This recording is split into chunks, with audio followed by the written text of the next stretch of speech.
Is about doable rate of spectrum sharing, cognitive radio, multiple antenna channels.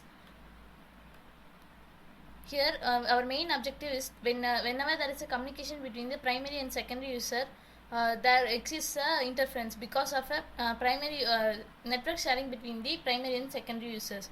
So, in order to avoid the interference and to reduce the power rate and increase the data rate, we are using this technique by using the cognitive radio technique.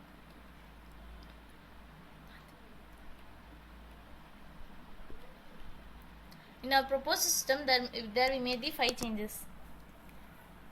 First one is increase the number of relays which improve the secondary data rate in secondary side and reduce the power in primary side and reduce the interference in the primary side.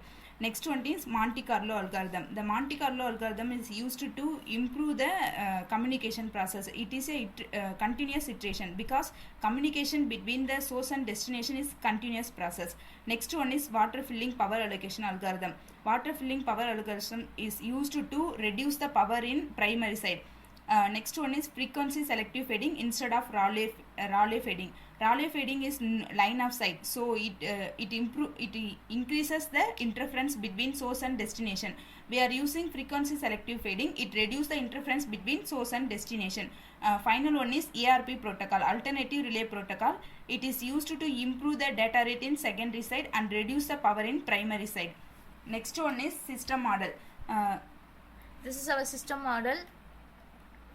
The block diagram of our project is here.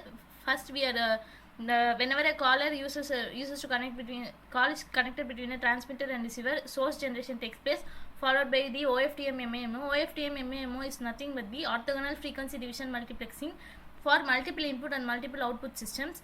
Then the modulation takes place. Here, the modulation technique we are adapting is binary phase shift keying.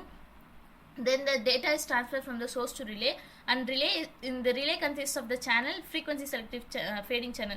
Here in the existing method we have chosen the there was Rayleigh channel. To avoid the overcomes in the Rayleigh channel, we are using the frequency selective fading channel, and additive white Gaussian noise is induced in it because to avoid the delays in the relay. And finally, the signal is delivered to the destination. In the receiver side, there is a successive interference cancellation technique, and the signal is thus demodulated and given to the destination.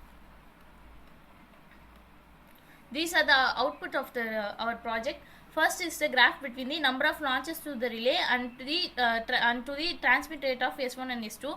Here, which is used for the relay selection. The graph is plotted based on 3 types: maximum minimum relay selection, balanced maximum minimum relay selection, and based on channel coefficients.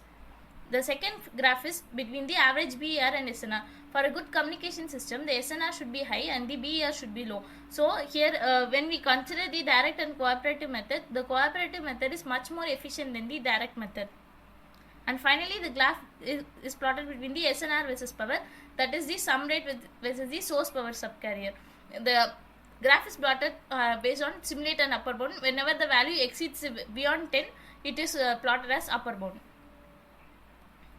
This is the theoretical formula where S is equal to R ran NR, NT plus square ran NR NT, where NR is the number of receiving antennas, NT is the number of transmitting antennas, and S is the system rate.